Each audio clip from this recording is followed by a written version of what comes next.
নেত্রকোনার কেন্দুয়া উপজেলায় ৮ বছর আগে ২০১৬ সালের ৩০ মে বিএনপির শোক মিছিল ও কার্যালয়ে হামলার ঘটনার অভিযোগ এনে সাবেক পৌর মেয়র সহ ৬০ জনকে আসামি করে বিস্ফোরক আইনে মামলা করা হয়েছে।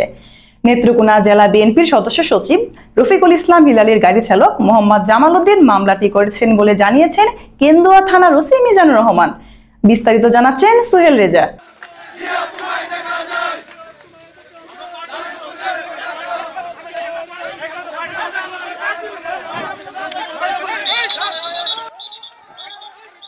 নেত্রকোনার কেন্দুয়ায় কেন্দ্রীয় বিএনপি নেতা রফিকুল ইসলাম হিলালির মাথায় পিস্তল ঠেকিয়ে হুমকি, মিছিল ও কার্যালয়ে হামলার ঘটনায় থানায় মামলা হয়েছে। মামলায় কেন্দুয়া পৌরসভার সাবেক মেয়র ও উপজেলা আওয়ামী লীগের সাধারণ সম্পাদক আসাদুল হক ভুইয়া, কেন্দুয়া থানার তৎকালীন উপপরিদর্শক আব্দুল কাদের সহ ৬০ জনকে আসামি করা হয়েছে। কেন্দুয়া থানার ওসি মিজানুর রহমান জানিয়েছেন, বিস্ফোরক আইনে মামলাটি নথিভুক্ত করা হয়েছে। মামলায় বলা হয়েছে, ২০১৬ সালের ৩০ মে বিএনপির প্রতিষ্ঠাতা শহীদ জিয়াউর রহমানের মৃত্যুবার্ষিকী উপলক্ষে একটি শোক র্যালি বের হয়। র্যালিটি কেন্দুয়া পৌর শহরের জয় হরিস প্রায় সরকারি উচ্চ বিদ্যালয় সংলগ্ন বিএনপির অস্থায়ী কার্যালয়ের কাছে পৌঁছালে আওয়ামী লীগের কর্মীরা দেশীয় অস্ত্র নিয়ে হামলা চালায়। এ সময় কর্মসূচিতে অংশ নেওয়া নেতাকর্মীরা প্রাণভয়ে দলীয় কার্যালয়ে আশ্রয় নেয়। তখন তারা কার্যালয়ের সামনের ফটকটি বন্ধ করে দেয়। পরে আওয়ামী লীগের কর্মীরা ৮টি হাত বোমার বিস্ফোরণ ঘটিয়ে আতঙ্ক সৃষ্টি করে।